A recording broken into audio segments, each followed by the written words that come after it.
ओम नमः ब्रह्मणदेवाय गोब्राह्मणहिताय च जगद्धिताय कृष्णाय गोविंदाय नमो नमः। हे कृष्ण करुणा सिंधु दीनबंधो जगतपते गोपेश गोपिकाकांत राधाकांत नमस्तुते। आजकेर এই পূর্ণ প্রভাত। আগামীকাল ভগবান শ্রীকৃষ্ণের আবির্ভাবের পুণ্যতিথি, শ্রী শ্রী জন্মাষ্টমী তিথি। তার পূর্বদিন আজকে আমরা শুনব পুরুষোত্তম ভগবান শ্রীকৃষ্ণের দিব্য জীবন কথা। সময়ের সংক্ষেপ, আমাদের সংক্ষিপ্ত সময়ে ভগবানের দিব্য জীবন কথা আমরা শুনব।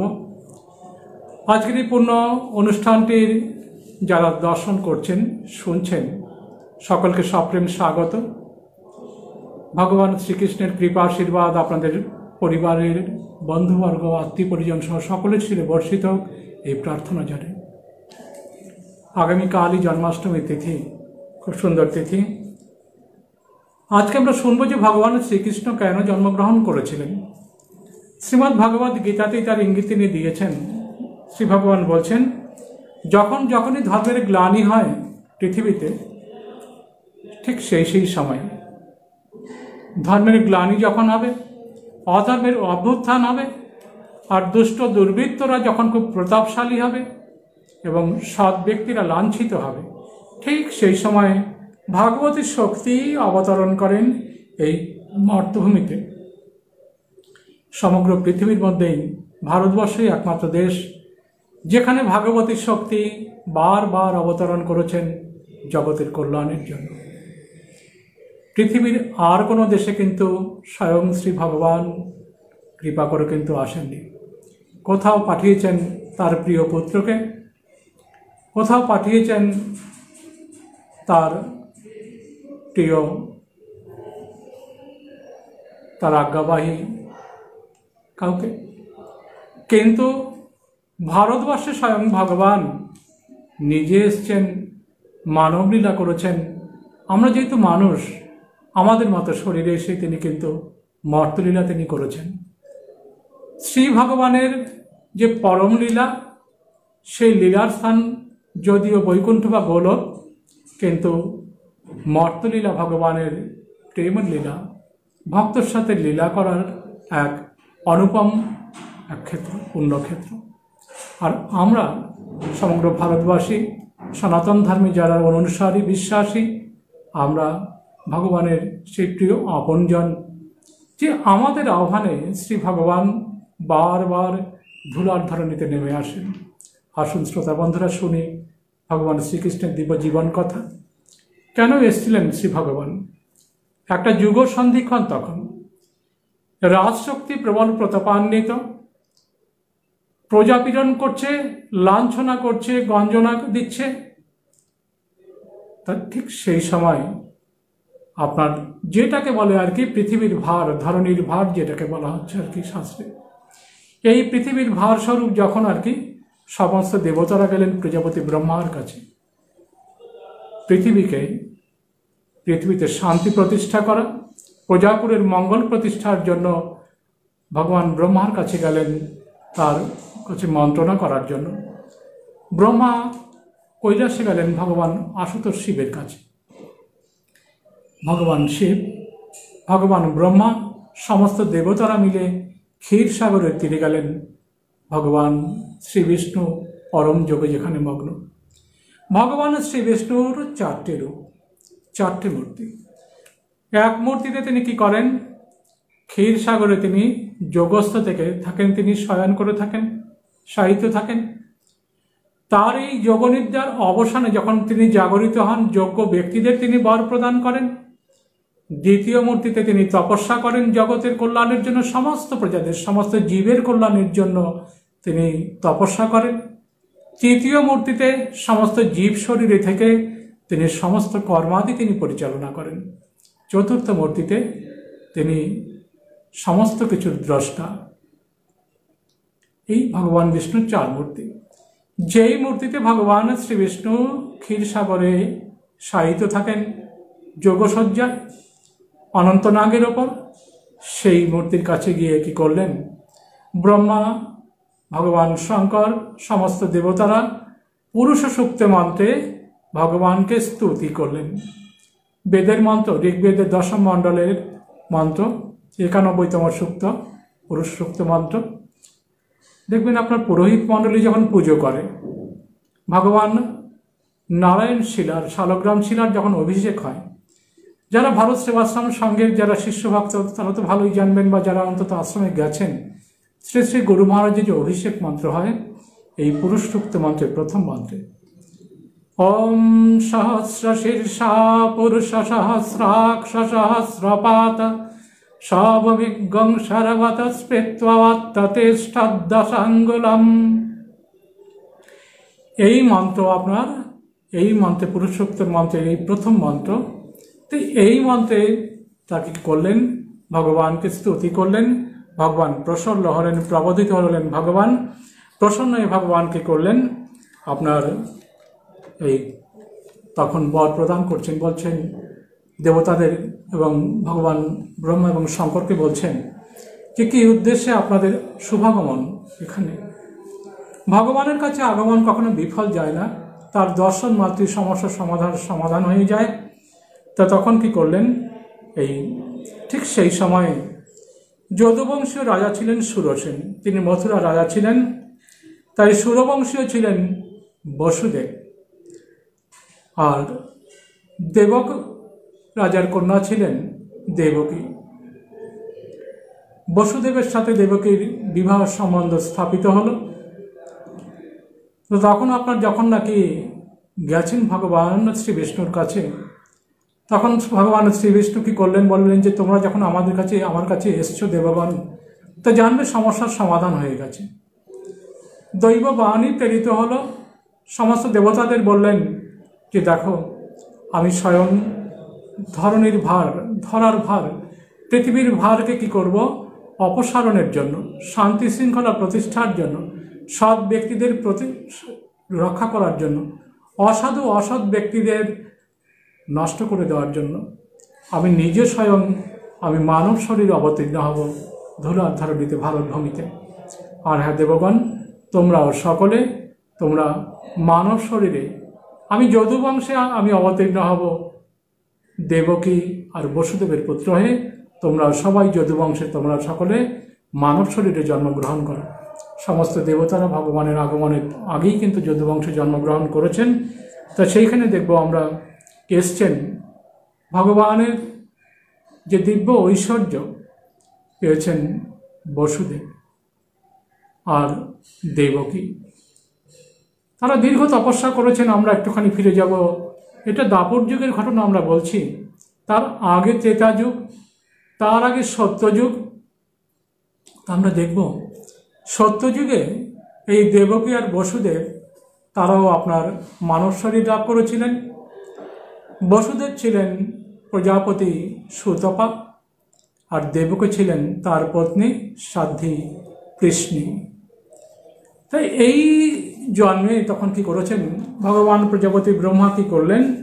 তাদের বললেন যে দেখো তোমরা উভয়ে তোমরা প্রজা সৃষ্টি করো, সন্তান উৎপন্ন করো। প্রজাপতি সুতপা আর কৃষ্ণ দেখলেন শুধু সন্তানের জনক জননী হবে না, সুসন্তানের জনক জননী হওয়া চাই। সন্তানটি যেন সুসন্তান হয়, যেন বংশের মুখ যেন উজ্জ্বল করতে পারে। না হয় কিন্তু যদি বংশের মুখ এবং কুলের যদি নাকি আপনার মর্যাদা রক্ষাকারী পুত্র যদি না হয়, সেই পুত্র থেকে পুত্র না হওয়াটাও ভালো। কুলাঙ্গার পুত্র যদি হয় বংশের পক্ষে, কুলের পক্ষে, তা হয় অবমাননাকর, অমঙ্গলকর। তাই তারা কি করলেন? এই প্রজাপতি সুতপা আর কৃষ্ণে কঠোর তপস্যায় ব্রতী হলেন। দেব পরিমাণ 12,000 বছর তপস্যা করলেন, কঠোর তপস্যা করলেন। তপস্যায় বর প্রদান করতে এসছেন।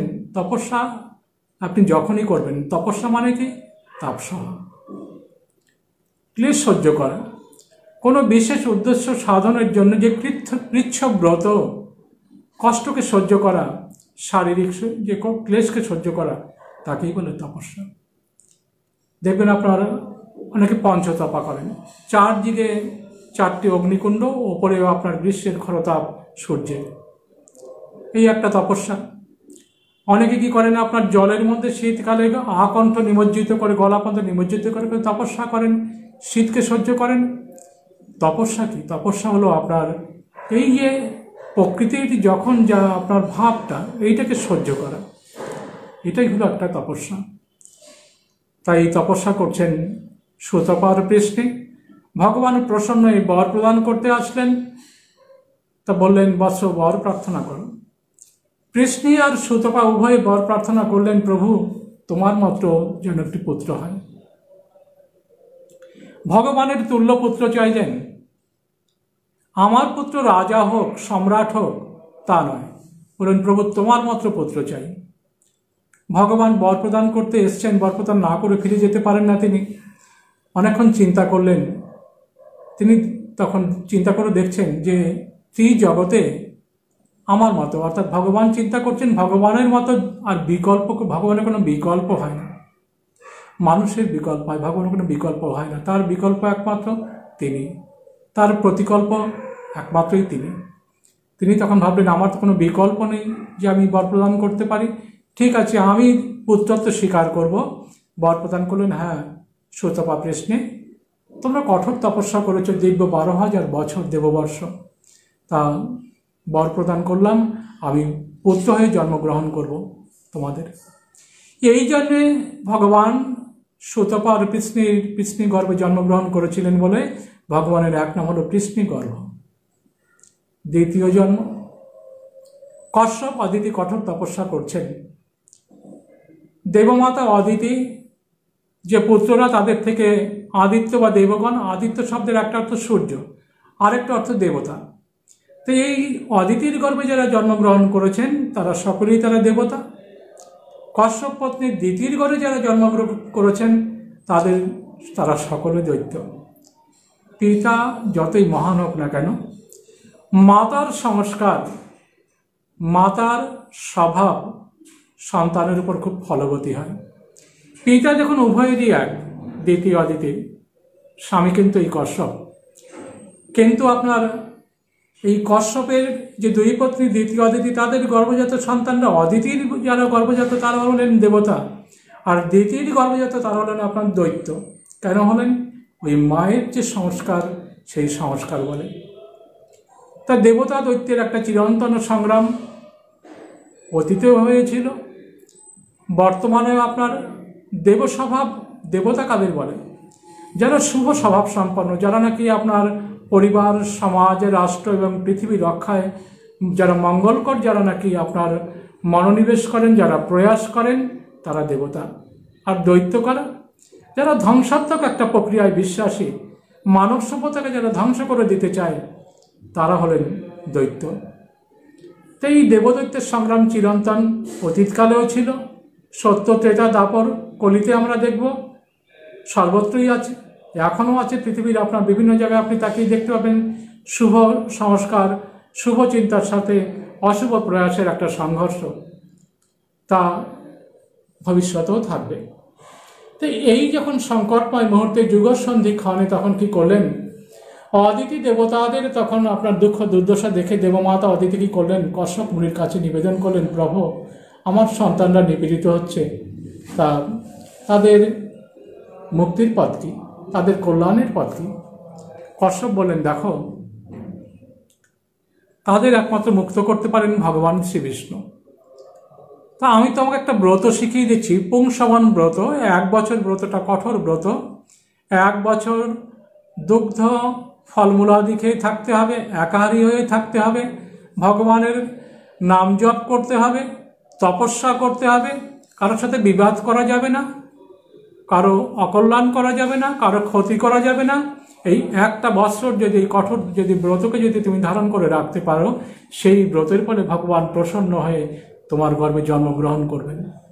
দেবমাতা অদিতি দেবতাদের কল্যাণের জন্য কঠোর ব্রত করলেন। যারা শুনছেন আজকের এই অনুষ্ঠানটা, মায়েদের বিশেষ করে বলি যে আপনি যদি আপনার সন্তানদের কল্যাণ চান, আপনাকে কিন্তু কঠোর ব্রত আপনাকে পালন করতে হবে। কঠোর তপস্যা ব্রতের ফলে যেই সন্তানটি লাভ হয় সেই সন্তানটি কুলরক্ষক, বংশরক্ষক, বংশের মুখকে উজ্জ্বল করে।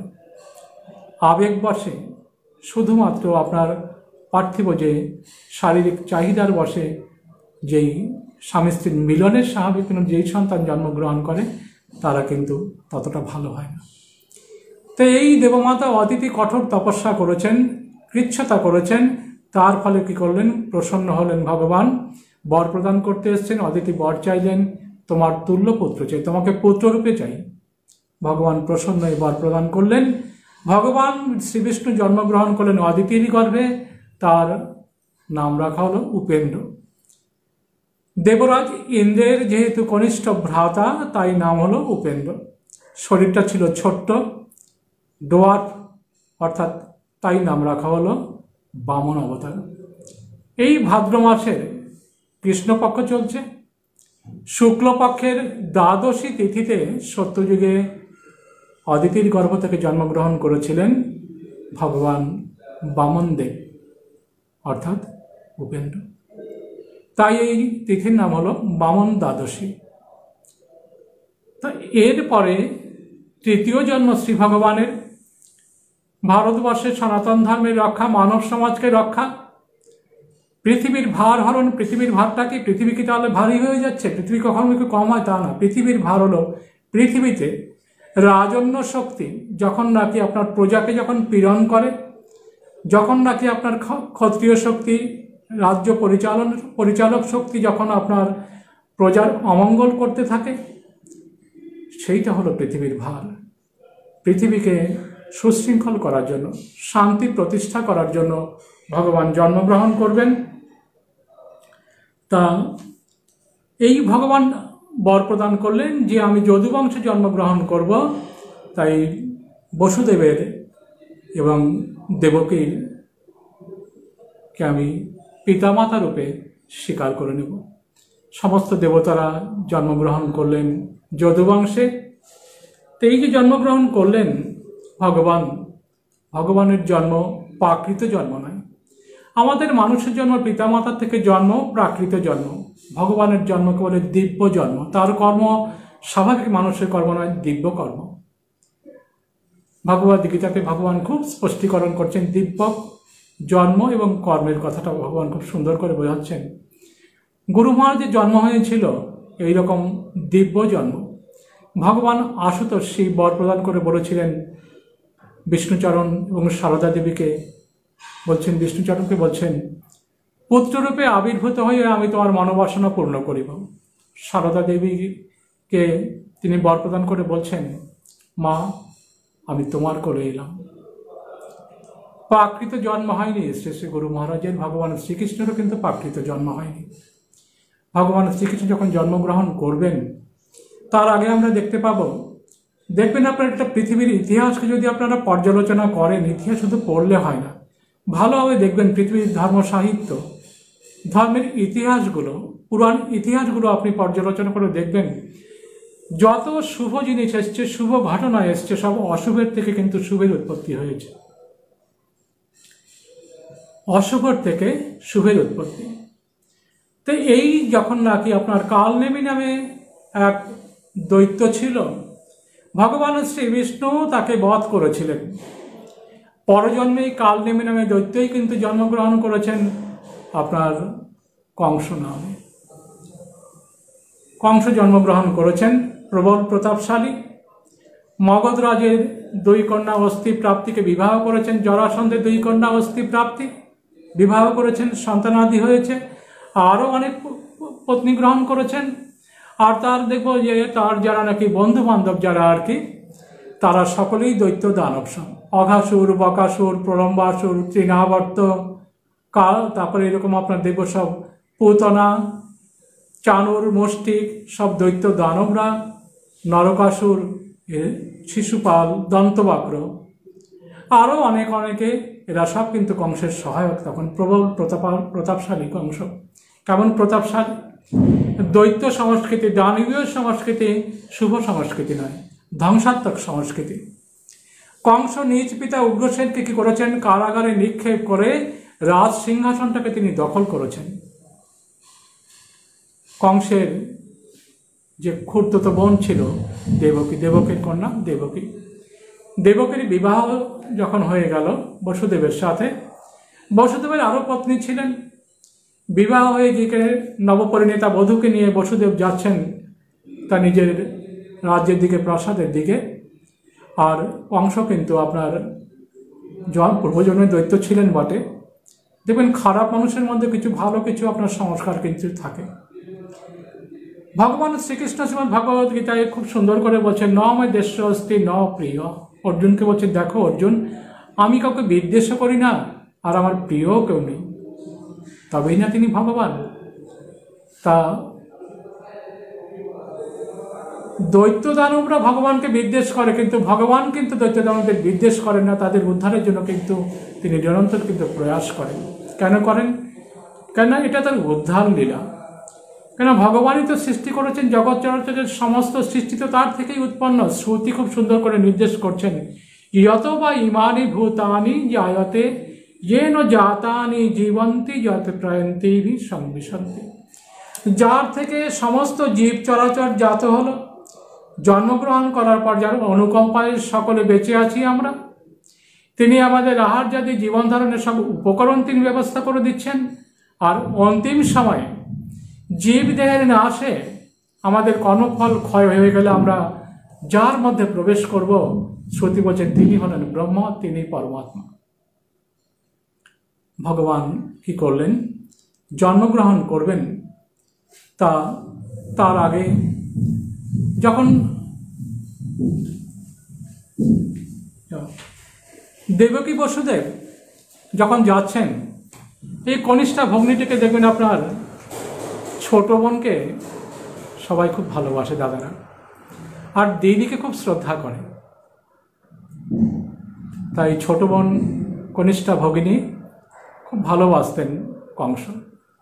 যখন বিবাহে যখন চলে যাচ্ছেন, তখন কি করলেন?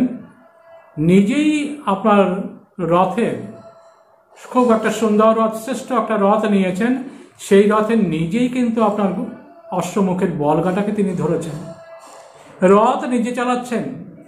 কংসের কি আপনার রথের চালককে ছিল না, যথেষ্ট ছিল। ভগ্নীকে এত স্নেহ করতেন, এবং যে ভগ্নী প্রতি বসুদেবের অনেক সদ্গুণ ছিল, মানে মানুষ রূপে দেবতা বসুদেব।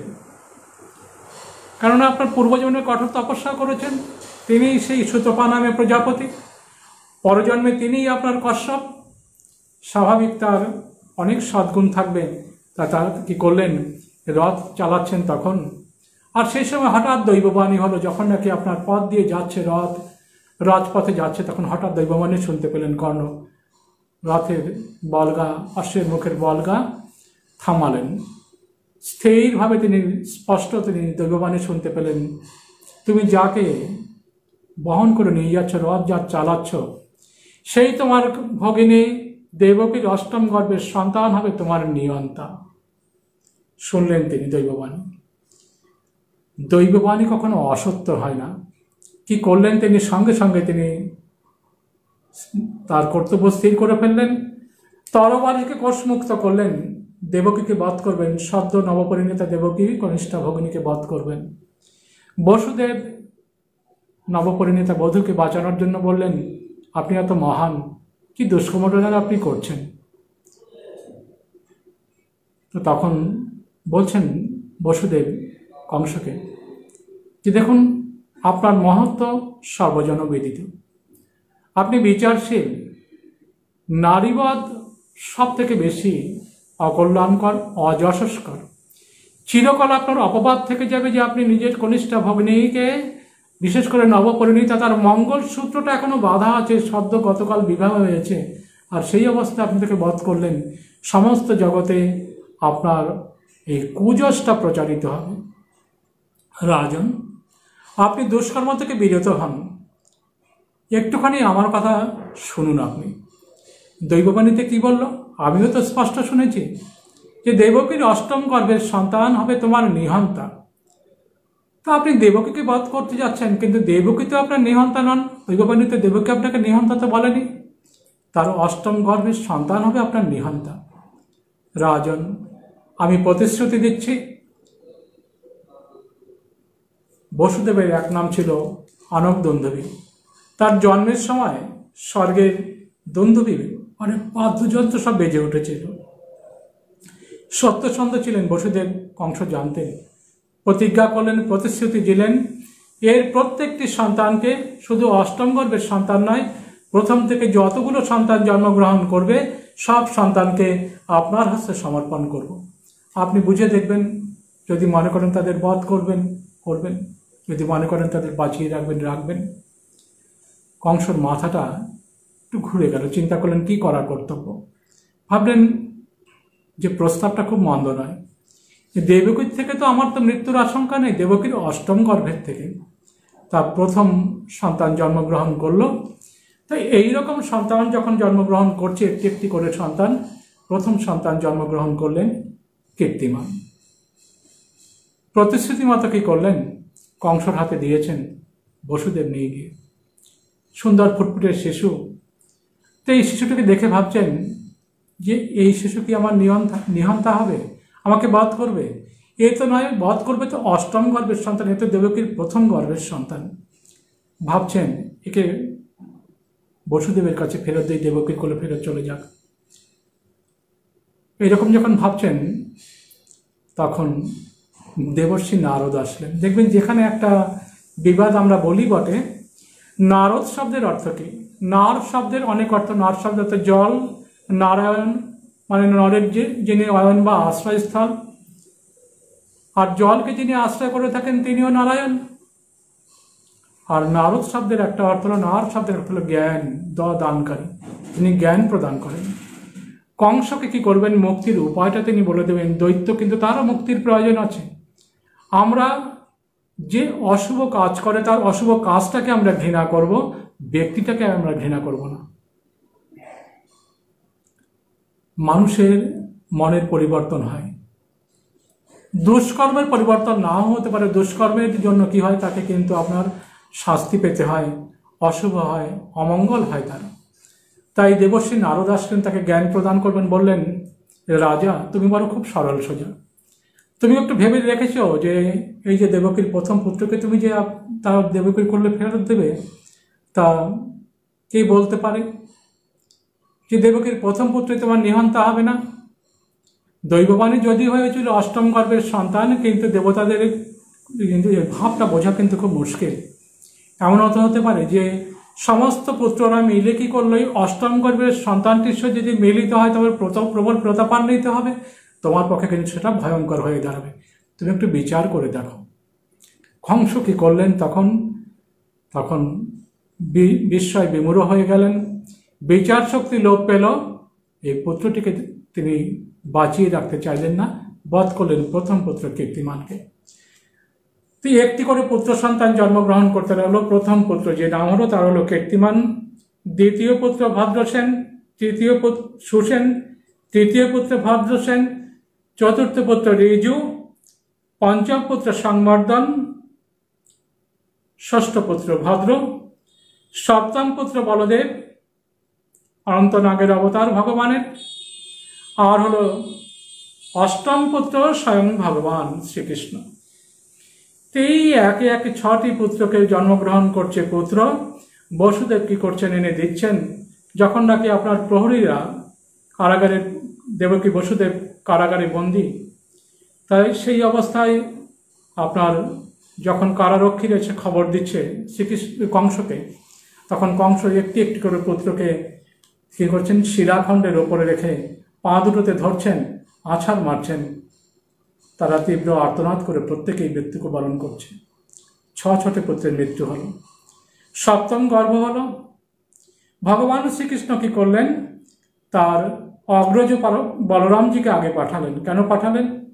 আমরা যদি বাল্মীকি রামায়ণ যদি পর্যালোচনা করি, সেখানে আমরা দেখতে পাব যে যখন নাকি বনবাসে যাচ্ছেন ভগবান শ্রী রামচন্দ্রদেব পিতৃসত্য পালনের জন্য, সাথে যাচ্ছেন দেবী সীতা আর লক্ষ্মণজি। লক্ষ্মণজি ভাবছেন আমি যদি জ্যেষ্ঠ হতাম তা শ্রীরাম আমার কথা শুনতেন। লক্ষ্মণজি রামচন্দ্রকে বলছেন, পিতা স্ত্রৈর, তাকে কারাগারে নিক্ষেপ করে আপনাকে রাজসিংহাসনে অভিষিক্ত করবো আমরা সবাই মিলে। শ্রীরামচন্দ্র বলেন, দেখো একটা কুলের একটা মর্যাদা আছে। রঘুকুলের ইতি ऐसी चली आई, প্রাণ যাই কিন্তু বচন না যাই। জীবন যাবে তবু কথা যাবে না। রঘুকুলের এটা হলো রীতি। পিতার সত্য, পিতার আজ্ঞা, সেটা অবশ্য পালন হয়েছে, এটা রঘুকুলের রীতি। তখন লক্ষ্মণজি তখন মনে মনে ভাবছেন, আমি যদি অগ্রজ হতাম, তাহলে রামচন্দ্র যদি আমার কনিষ্ঠ হতো, তাহলে আমার আজ্ঞা পালন করতেন, বাধ্য থাকতেন। শ্রী রামচন্দ্র স্মিতহাস্যে তখন সম্মতি প্রদান করে বললেন, লক্ষ্মণ, তোমার মনোভাব আমি বুঝতে পেরেছি। এই জন্মে সেটা সম্ভব না। বিধিলিপি অনুযায়ী আমি জ্যেষ্ঠ, তুমি কনিষ্ঠ। পরবর্তী জন্মে দ্বাপর যুগে আমি কনিষ্ঠ হব, তুমি হবে এবার অগ্রজ। এই অনন্তনাগের অবতার, শেষনাগের অবতার বলরামজি অর্থাৎ লক্ষ্মণজি জন্মগ্রহণ করেছেন শ্রী বলরামজি হয়ে দেবকীর গর্ভে। এই সন্তানটিকে নষ্ট করবেন, কিন্তু ভগবান তো ত্রেতা যুগতে বর প্রদান করে রেখেছেন লক্ষ্মণজিকে যে তুমি জ্যেষ্ঠ হবে। তো সেই সন্তান দেবকীর সপ্তম গর্ভের সন্তান যদি বিনষ্ট হয়, তাহলে ভগবানের দাদা কি হবে, দাউজি কি হবে? তাই ভগবান যোগমায়াকে কি করলেন, নির্দেশ দিলেন, তুমি দেবকীর গর্ভকে আকর্ষণ করে এই ভ্রূণটাকে তুমি প্রতিস্থাপন করবে। বসুদেবেরই পত্নী ছিলেন প্রিয়তমা পত্নী রোহিণী।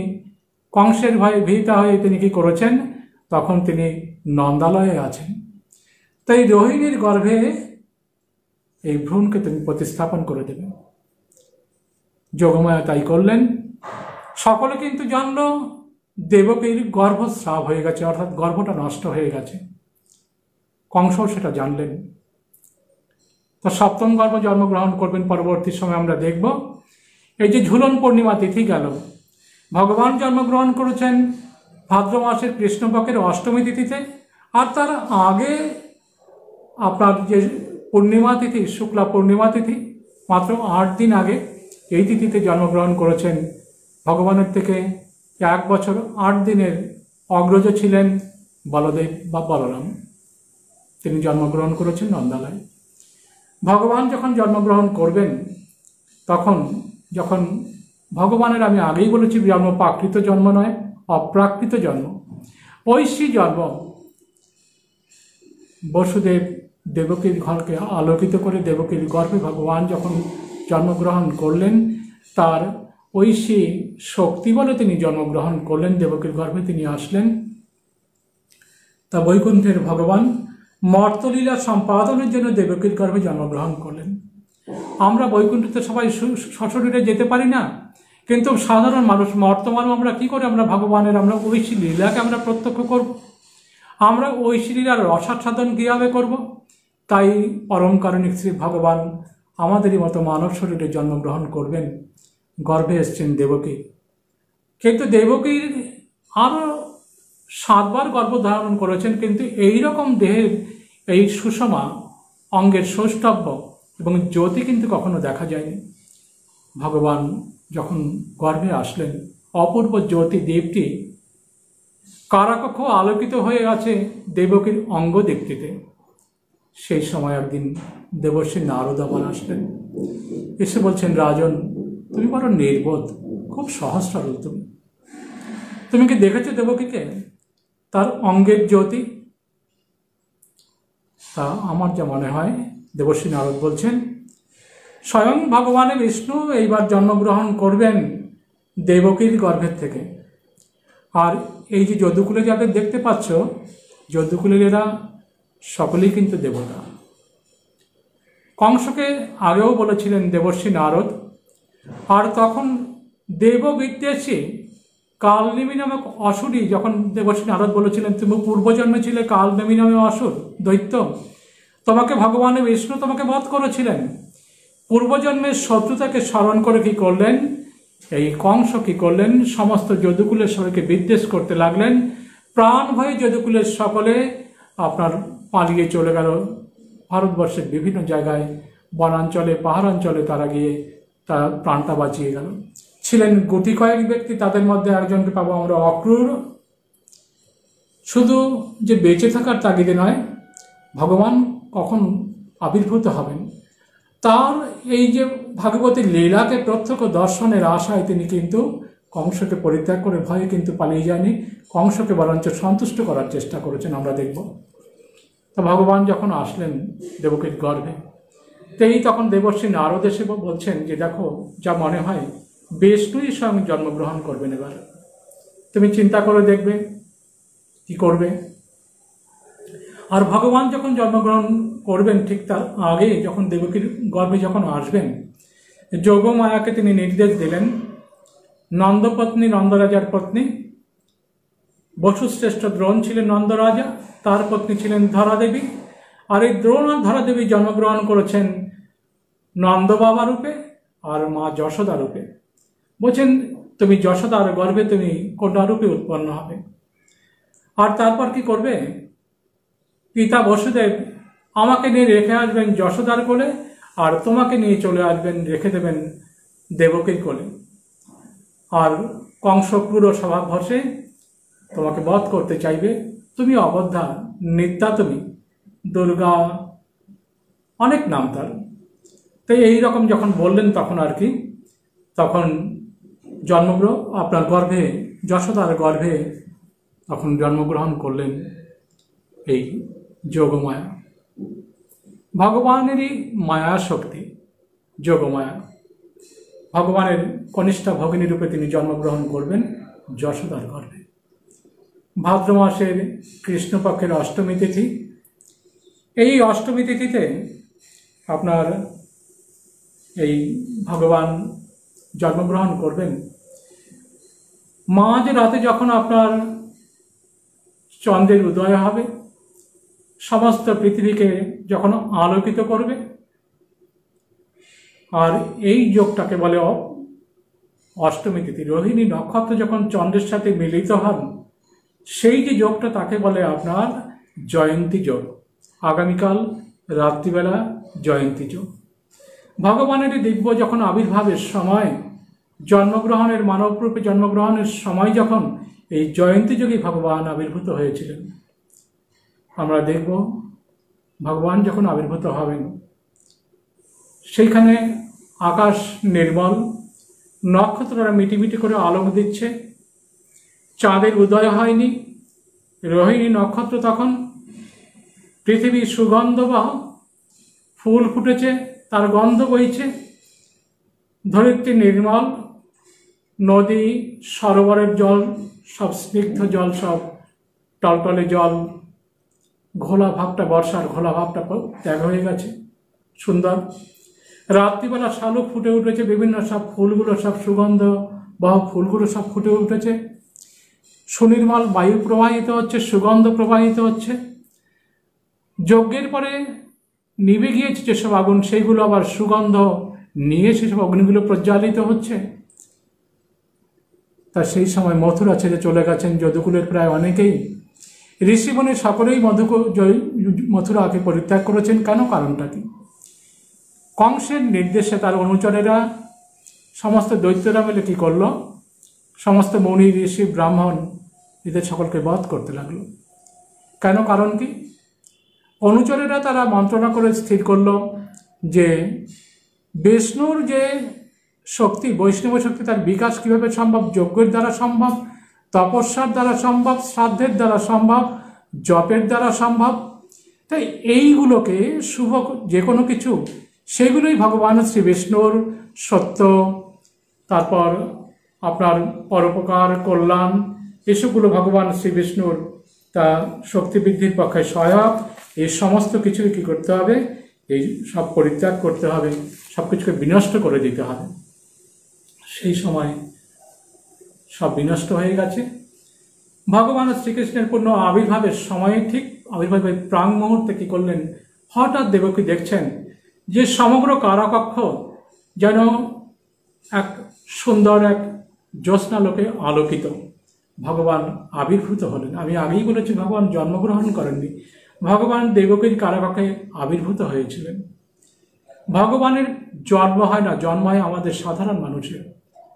ভগবানের জন্ম দিব্য জন্ম, অপ্রাকৃত জন্ম। ভগবান চতুর্ভুজ শিশু, মানব শিশুর রূপে বিষ্ণু মূর্তিতে আবির্ভূত হলেন দেবকী বসুদেবের সামনে। স্তম্ভিত হয়েছেন দেবকী বসুদেব, সুললিত যুক্ত করে স্তুতি করছেন, বন্দনা করছেন। সেখানে তার স্তুতি বন্দনা করার পর তখন দেবকী বলছেন, প্রভু, জগতে কেউ তো বিশ্বাস করবে না যদি তুমি এই চতুর্ভুজ মূর্তিতে যদি তুমি থাকো, যে মানুষের গর্ভে কখনো চতুর্ভুজ মূর্তি থেকেও জন্মগ্রহণ করতে পারে। হ্যাঁ, করেছিল। শিশুপাল দৈত্য ছিল। শিশুপাল জন্মগ্রহণ যখন করেছিল, 4টে হাত ছিল, দুটো মূল হাতের নিচে দুটো নুল ও দুটো হাত, সরু দুটো হাত ছিল, আর কপালে একটা চোখ ছিল, তৃতীয় নেত্র ছিল।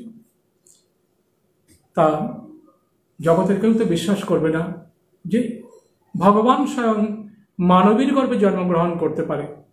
তা আমরা যেহেতু মানুষ হয়েই লীলা করতে চাই, আমাদের সাথে তুমি যদি মানব লীলা যদি না করো, মানুষের যদি মূর্তি, মানব শিশুর মূর্তি যদি পরিগ্রহ না করো, ওই মানব লীলাটা সম্পূর্ণ হবে না। জগতের যে ভার, জগতের কল্যাণ সম্ভব হবে না করা। দেবকী বসুদেবের কাতর প্রার্থনায়, স্তুতি বন্দনায় ভগবান সন্তুষ্ট হলেন। দেবকী বসুদেবের সামনে কি করলেন? তৎক্ষণাৎ ভগবান মানব শিশুর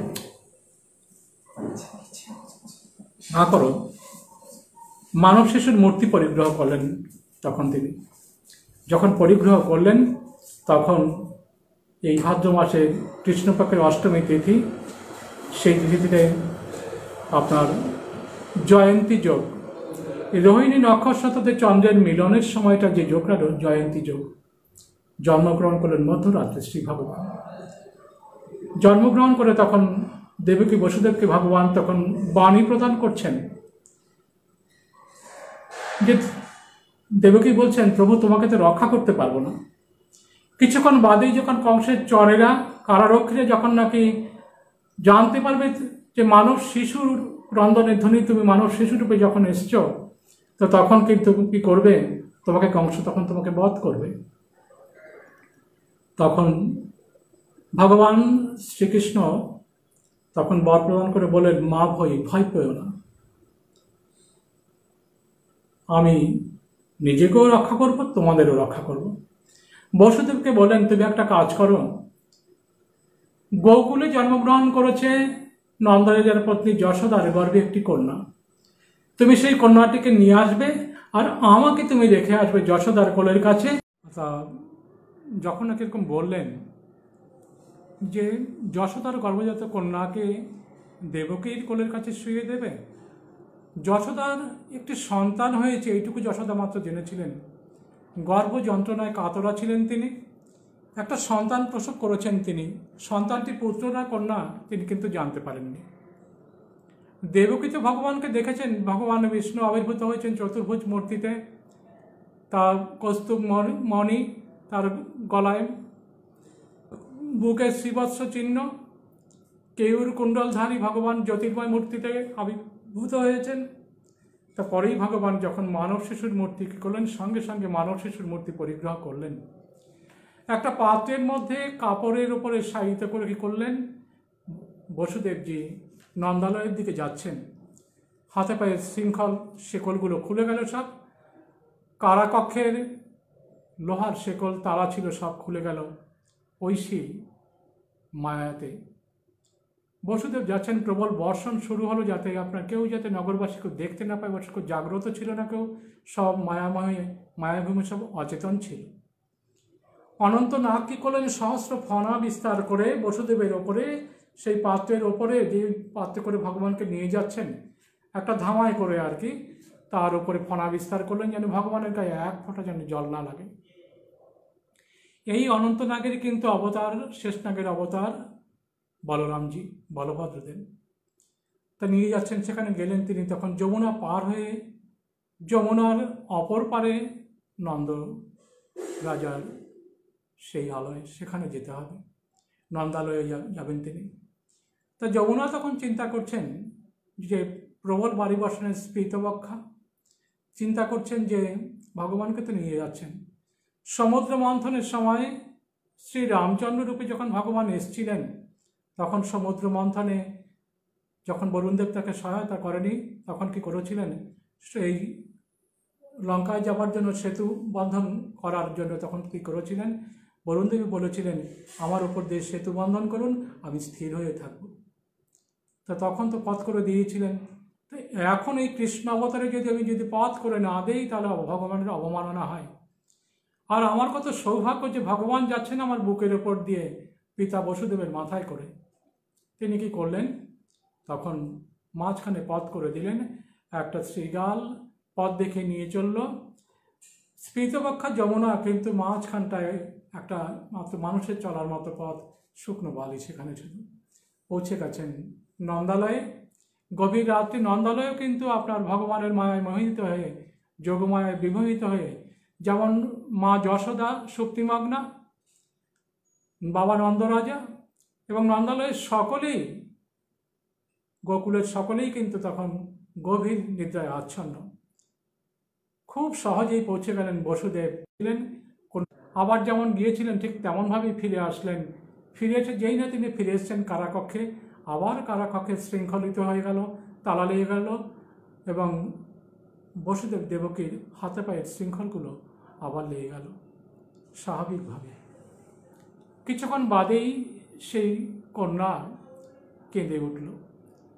কারাকক্ষের কক্ষের রক্ষী যারা ছিলেন এবং রক্ষিণীরা দেবকীর কক্ষের রক্ষিণীরা কী করলেন, তখন সদ্যজাত শিশুর ক্রন্দনধ্বনি শুনে, কান্নার আওয়াজ শুনে কংসকে খবর দিলেন। কংস ত্রস্তপদে আসলেন। দৈববাণী হয়েছিল আগেই যে দেবকীর অষ্টম গর্ভের সন্তান তার নিহন্তা হবে। 6টা সন্তানকে প্রথম তিনি বধ করেছেন।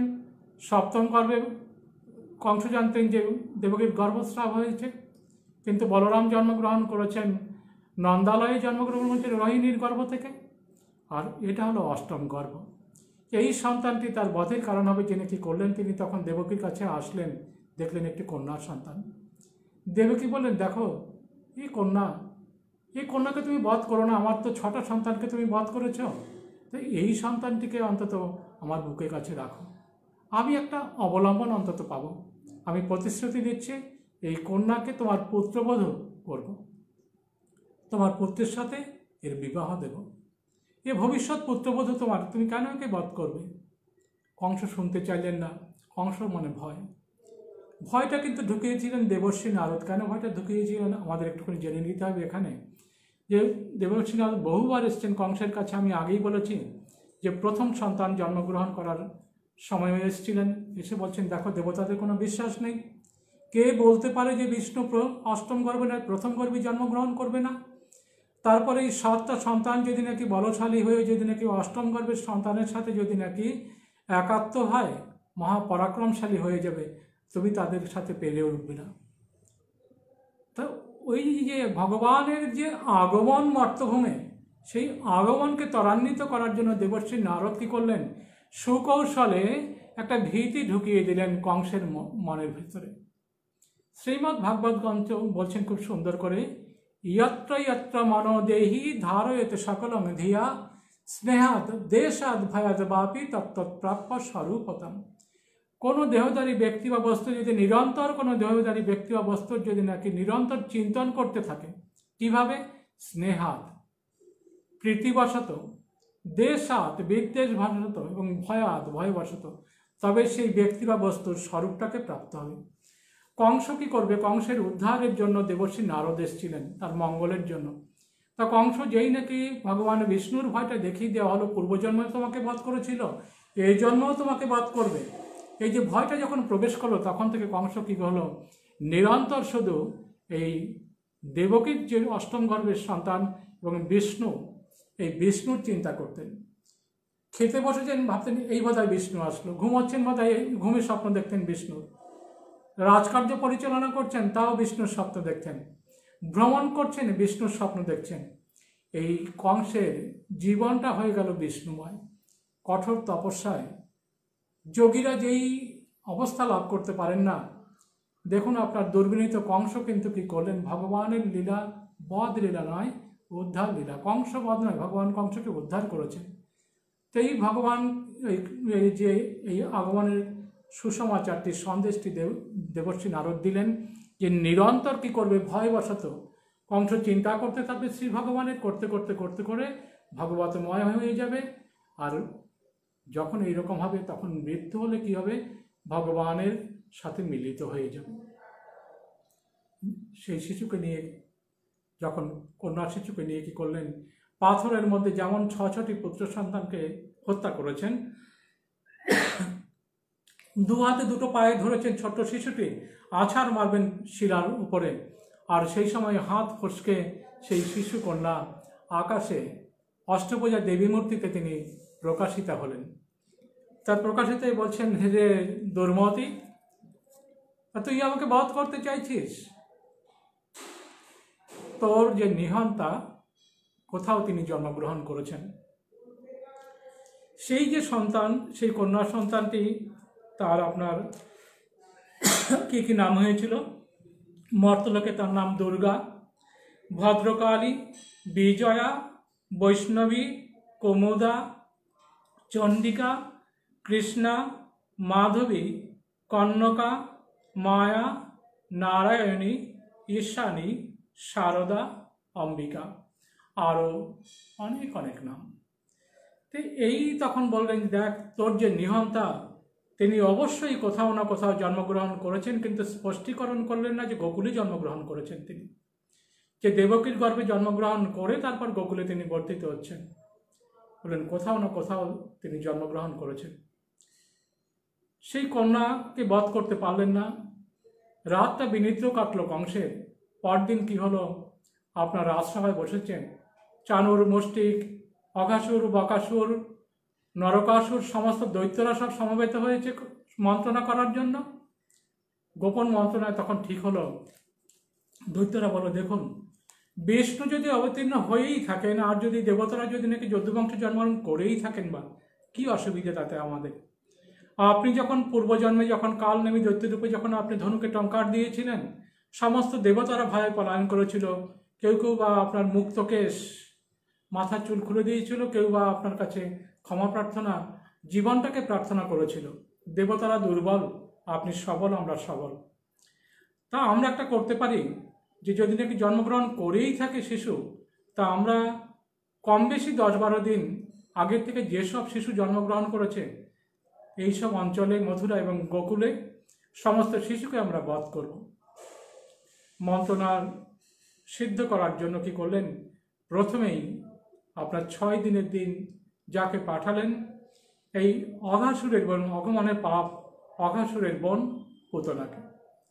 অনেক দৈত্যই এসছেন তাদের মধ্যে বধ করার জন্য।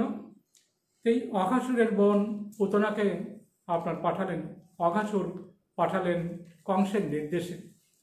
পুতনা সুন্দরী, অপরূপ সুন্দরী নারী মূর্তির বেশ ধরে একজন লক্ষ্মী স্বরূপা নারী বেশ ধারণ করে নন্দালয়ে পৌঁছে গেছেন।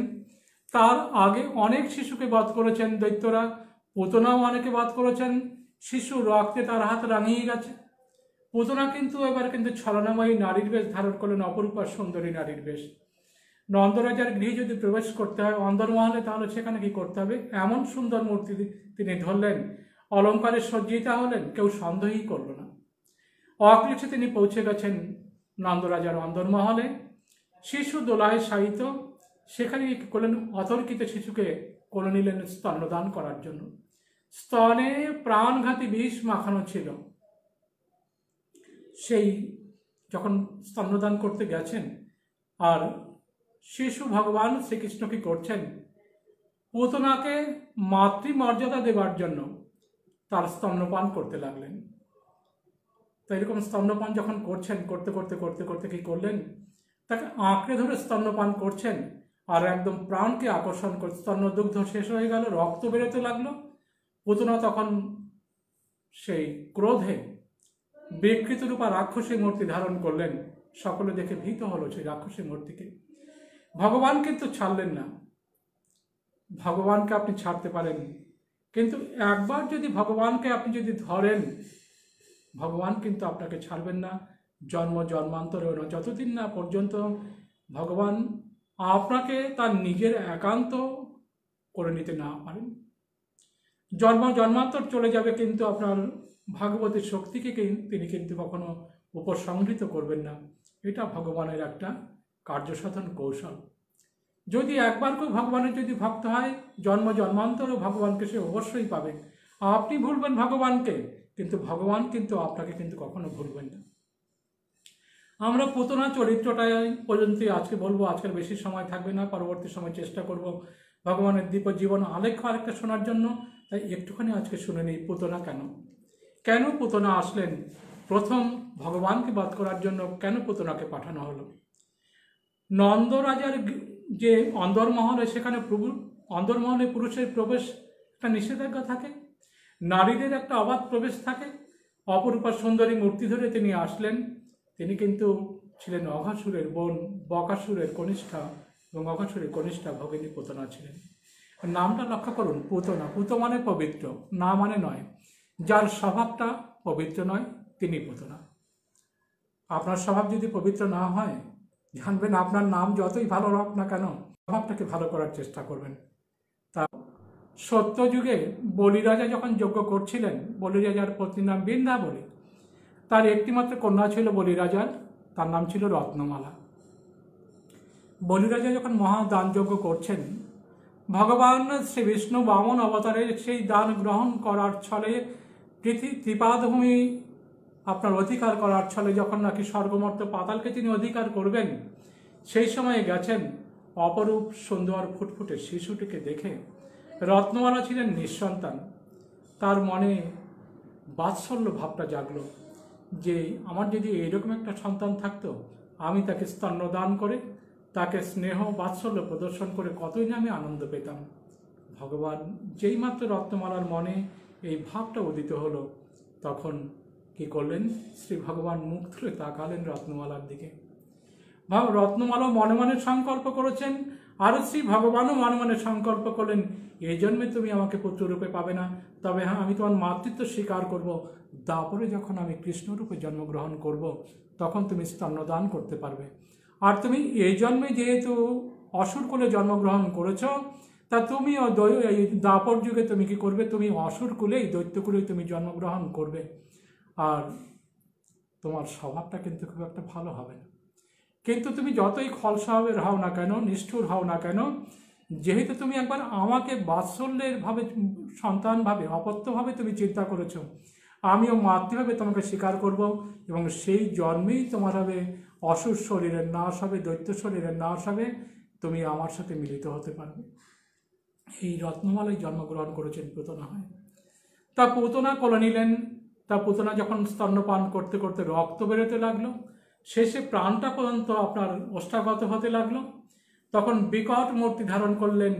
সেই যোজন প্রসারী বাহু আর বিকট মূর্তি ধারণ করে তখন ভগবান কি করলেন, দেখলেন একে যদি আমি বাঁচিয়ে রাখি, তবে কি করবে, স্বভাবের পরিবর্তন হবে না, আরও শিশুকে হত্যা করবে, আরও অধর্ম করবে, আরও অকল্যাণ করবে, এরও অকল্যাণ হতে থাকবে। একে আমি মোক্ষ প্রদান করব। ভগবান স্তন্য প্রদান, যে আমাকে স্তন্যপান করেছে ধাত্রী মায়ের মতো, আমি একে মাতৃত্বের স্বীকার করেছি, এই জন্মই শেষ, আমি একে মুক্ত করব। এই রাক্ষসী দেহ ধারণ করে বিশাল সাদা যোজনের যত সমস্ত গাছপালা ছিল, বৃক্ষাদি সমস্ত ভগ্ন হয়ে পড়ে গেল। এত বিশাল মূর্তি ধারণ করে পুতনা পড়ে গেলেন। কিন্তু ভগবান কিন্তু বলেছিলাম না আপনাদের, যে আপনি যদি একবার ভগবানকে ধরেন কোনোভাবে, বিদ্বেষবশত হোক, স্নেহবশত হোক, শ্রদ্ধায় হোক, অশ্রদ্ধায় হোক, ভগবানকে একবার যদি আপনি স্মরণ করেন কোনোভাবে, ভগবান কোনোদিন আপনাকে ভুলবেন না। সত্যযুগের রত্নমালা ভগবানকে বাৎসল্যভাবে ভাবিত হয়ে তাকে সন্তান রূপে তাকে কামনা করুন। আপনারা দেখেছিলেন এরকম যদি একটা সন্তান হতে, দেখুন ভগবান পুতনা হাত ছাড়িয়ে পড়ে গেছে, মৃত্যু হয়েছে পুতনার, কিন্তু ভগবান কিন্তু শ্রীকৃষ্ণ ছোট্ট ছোট 6 দিনের শিশু পুতনাকে ছাড়েননি, গলাতে আঁকড়ে ধরে আছেন। নন্দালয়ের সকলে আসলেন, শিশুকে উদ্ধার করে যশোদার করে দিলেন। গোপুচ্ছ এবং গোমূত্র গঙ্গা বাড়িতে স্নান করানো হলো শিশুকে, গোপুচ্ছ দিয়ে শান্তি সস্তায়ন করানো হলো, তেমন মঙ্গল ব্রাহ্মণদের ডেকে মঙ্গল প্রার্থনা করানো হলো। পুতনাকে কি করলেন, গোকুলের অধিবাসীরা সকলে তার দেহ, বিশাল দেহ খণ্ড বিখণ্ড করে বৃক্ষের ডাল শাখা কেটে চিতা তৈরি করে জ্বালাতে লাগলেন। নন্দ বাবা কিন্তু সেই দিন গিয়েছেন, আপনার মথুরাতে গিয়েছেন, কংসের তারা অনুগত প্রজা রাজকর্ম মেটাতে গিয়েছেন। বসুদেবের সাথে সাক্ষাৎ করলেন রাজকর মিটিয়ে। বসুদেব বললেন, সাক্ষাৎকার হলো, বললেন দেখো খুব আনন্দ পেয়েছি যে তোমার এই সময় পুত্র হওয়ার কথা নয়, কিন্তু এই বার্ধক্য বয়সেও তুমি একটু পুত্র লাভ করতে পেরেছো, খুব আনন্দের কথা। তবে হ্যাঁ, ইদানিংকালে গোকুলে নানা রকম দুর্দৈব দেখা দিচ্ছে, তোমার আর বেশিক্ষণ থাকা উচিত নয়, তোমার সাথে দেখা হয়ে গেল। এই নন্দ বাবা আর যে বসুদেব কিন্তু ছিলেন, তাদের আপনার প্রপিতামহের পিতা ছিলেন একই ব্যক্তি। কাজেই বললেন একটা সখ্যতা ছিল, ভ্রাতৃত্ব সম্পর্ক।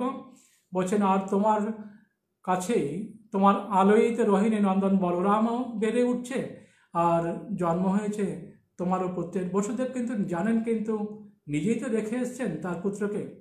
তা বলছেন খুব আনন্দের বিষয়, তুমি দেরি করো না, তুমি চলে যাও, এবার গোকুলে চলে যাও। গো শকটে গরুর গাড়িতে করে নন্দবাবা আসছেন, তখন দেখছেন যে চিতার্ধ অগ্নির লেলিহান শিখা, কিন্তু তার মধ্যে অগুরু চন্দনের খুব সুগন্ধি। অপবিত্র চরিত্র পুতনা, রাক্ষসী পুতনা, দেখুন কি তার যখন নাকি আপনার তার দেহে তো দুর্গন্ধে ভর্তি, কিন্তু তার দেহটা সুগন্ধ বেরোচ্ছে কেন? ভগবানের স্পর্শ মাত্রই কি করেছেন, সমস্ত পাপ থেকে তিনি নিষ্কৃতি লাভ করলেন পুতনা। ভগবানের স্পর্শ এমনই। দীর্ঘ বছরের অন্ধকার একটা কক্ষে যেমন একটা আলোর বর্তিক একটা প্রদীপ জ্বালালে মুহূর্তের মধ্যে যেমন ঘরটার অন্ধকার দূরীভূত হয়, জন্মান্তরের দুষ্কৃতি অশুভ সংস্কার ভগবানের দর্শন মাত্রেই তেমনি অপসৃত হয়ে যায়। দেবী পুতনা, রাক্ষসী পুতনা কি করলেন, এতদিন অপবিত্র ছিলেন তাই নাম ছিল পুতনা, পুত স্বভাব হয়ে গেলেন, পুত চরিত্র হয়ে গেলেন, রাক্ষসী মূর্তি পরিত্যাগ করে তিনি কি করলেন, ভগবানের সাথে মিলিত হলেন। পুতনার দেহ থেকে একটা জ্যোতি বেরিয়ে ছোট্ট শিশু, 6 দিনের শিশু ভগবান শ্রীকৃষ্ণের দেহের সাথে মিলিয়ে গেলেন। ভগবান চিরকালের জন্য পুতনাকে মাতৃত্বে স্বীকার করলেন, একান্ত আপনার করে দিলেন। আমরা দেখব তার পরবর্তী সময়ে ভগবানের জীবনলীলাটা, আপনার দেখব কত অসুরকে বধ করেছেন। কেন করেছেন? ধরিত্রীর ভারকে নিবারণের জন্য। তারপর পরম্পরাক্রমে দেখব অঘাসুর, বকাসুর, প্রলম্বাসুর, এরকম অসংখ্য অসুরবধ, পাণ্ডবদের সাথে সাক্ষাৎ, কুরুক্ষেত্রের মহাসমরের এক ভগবত গীতার বাণী প্রদান। তারপরে দেখব যে ভগবান যখন 125 বছর বয়স ভগবান শ্রীকৃষ্ণের, কুরুক্ষেত্রের মহাসমরের 36 বছর পর, তখন দেবতারা সকলে এসছেন ভগবানের কাছে ব্রহ্মার সাথে। বলছেন প্রভু দীর্ঘ 125 বছর হয়ে গেছে আপনার মানব লীলা, মর্তলীলা, তো এই লীলায় দীর্ঘদিন আপনি 125 বছর মানব অনুকূল আর কি, মানুষের পরিমাপে 125 বছর আপনি মর্তে থেকেছেন, তাই এবার আপনাকে বৈকুণ্ঠতে ফিরে যেতে হয়, সেখানে আপনার আসন শূন্য পড়ে আছে। প্রভু এবার সময় হয়েছে, আপনি সেখানে কৃপা করে মর্তলীলার অবসান করে সেখানে আসুন। ভগবান শ্রীকৃষ্ণ কি করলেন, নিজের বংশ যদুবংশকে তিনি ধ্বংস করলেন। ভগবান বলভদ্রদেব নিজের স্বকীয় মূর্তিতে তিনি যোগস্থ অবস্থায় দেহত্যাগ করলেন। বৃহৎ আকার এক সর্প সমুদ্রে প্রবেশ করেছেন, অনন্ত নাগের মধ্যে তিনি প্রবেশ করে গেলেন।